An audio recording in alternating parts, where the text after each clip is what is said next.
Let me ask you this, because your chemistry with Gunna is pretty crazy. We don't get a lot of, when I was growing up, we had producers and artists locked the fuck in. Like the RZA and Wu-Tang Clan. Yeah. They need to bring that back. back. Gangstar, but DJ Premier and Guru. But I feel like you guys are kind of your own version of that, and it's been like that for a while.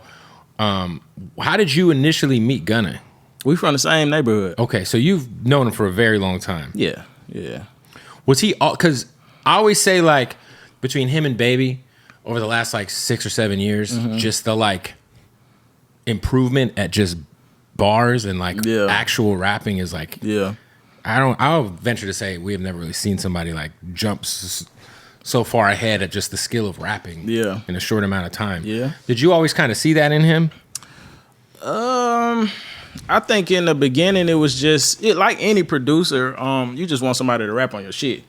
So we was from the same side. We knew each other. We had mutual friends, and it was just easy. And I knew it was something different. But I can't just say, because he's very different. For people like we're used to the sound now because everyone's taken it, done their own version of what Gunna and Baby do. Right. But like 7 years ago, 6 years ago, 5 years ago, it wasn't the sound. Everybody was like, "What the fuck is this?" Yeah. So like you really had to kind of be like, "Man, this shit's different. We just gonna roll with it." Like, I make beats. Let's figure this out. It felt good. Yeah. You know what I mean? It wasn't no pressure, and like at that time, like nobody was doing guitars, and I loved the acoustic music, and he sounded good on guitars, and it just worked, bro. It was like it was a natural thing. It wasn't anything that was forced. So even just seeing something different, the only thing I could see different was we're gonna stay in the studio the longest. Our work ethic's gonna. It matches, you know what I mean? He's not leaving before me, I'm not leaving before him, and it's damn near a competition. So early on, that's what we was doing. We leaving the studio 7 in the morning and coming right back at 12. To the point where, like, especially those days right before it popped off, I really remember asking myself, what am I doing this for? Right. You know what I mean? I didn't have much success, but I'm like, bro, we really going to the studio, and we in the studio all day. I don't got no girlfriend. You're putting all this time and bandwidth into this, and you don't even know if it's gonna work out. I don't even know what we're doing this for. You know what I mean? It's like, why? What are we try? I know we're working on a project, and it was Drip season 3 at the time, but I didn't know why we was working so hard. And I mixed Drip season 3, and the same night he was trying to record, and I remember him telling me, like, because I was pissed. I'm like, bro, I've been mixing this fucking album all day, bro. Like, what do you mean play some beats? I don't got no beats. Yeah, you know what I mean? I'm tired. I want to just chill. You know what I mean? And he's like, bro, trust the process, bro. And, don't burn out and da-da-da. Just play some beats. You just got to keep going. We finna do it. And I'm like, you crazy, bro. You got some Rebel, some Adderall. But it really was the truth. You know what I'm saying? And even comparing to like some of the producers I came in with, my trajectory has been way further. You know what I mean? Like, it's a lot of guys I came in with, but they have success, gold success. Like, I'm not happy unless it's platinum. Right. And that became a normal thing, but it was all about what we was putting into the music and how much time we were spending on it. So that was like a good lesson that I was able to learn with him. You know what I mean? What is his writing process like? Is it because everybody's got their own. I mean, I've been in studio with guys where the beat will play for like 5 minutes, 10 minutes, and they'll just lay down a bunch of shit.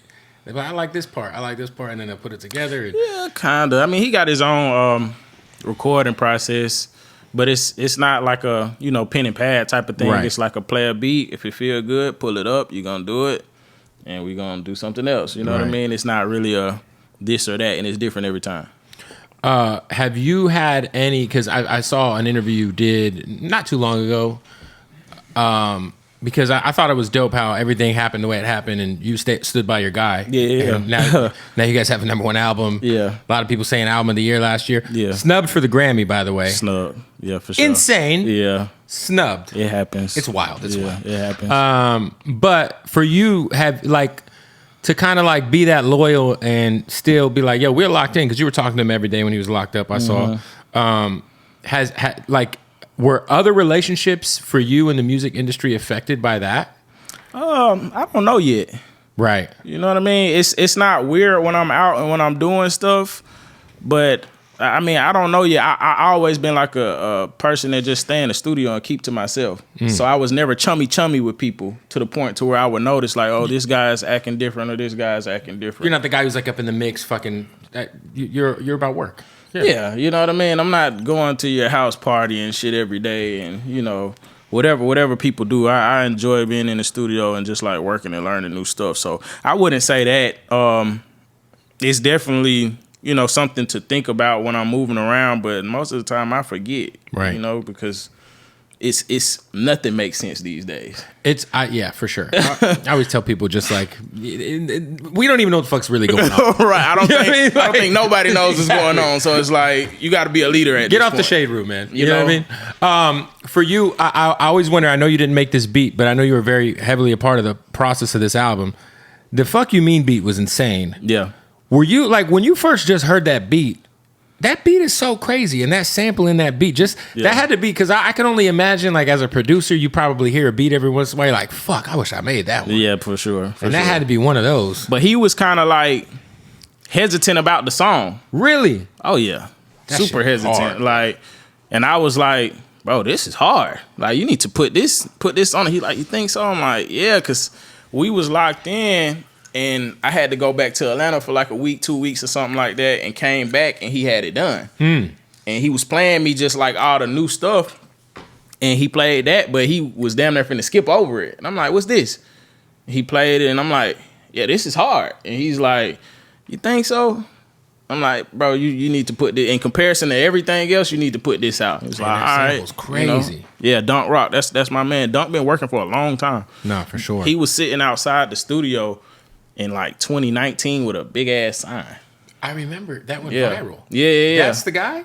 Yeah, that's me recording the video. Oh, I remember that. Yeah. Yeah, that's Dunk Rock. Like, he been grinding for a long time, and like he would come to all the events, producer events in Atlanta and in LA, anywhere. So I've been seeing him for a long time. So when I found out that was his beat, I was more so happy. You were more for excited him. about it. Like, shit. Like, oh, this is bro. Like, and then when it started taking off, it's like, you know, I like to see that, bro. Like, if you working and you grinding, like stuff that's not normal, you're not begging, and it works for you on that type of level, like, I was more so happy for him. That's super fire. Yeah. You're working on like a compilation type project? Yeah, my album, yep. Who else going to be on your album?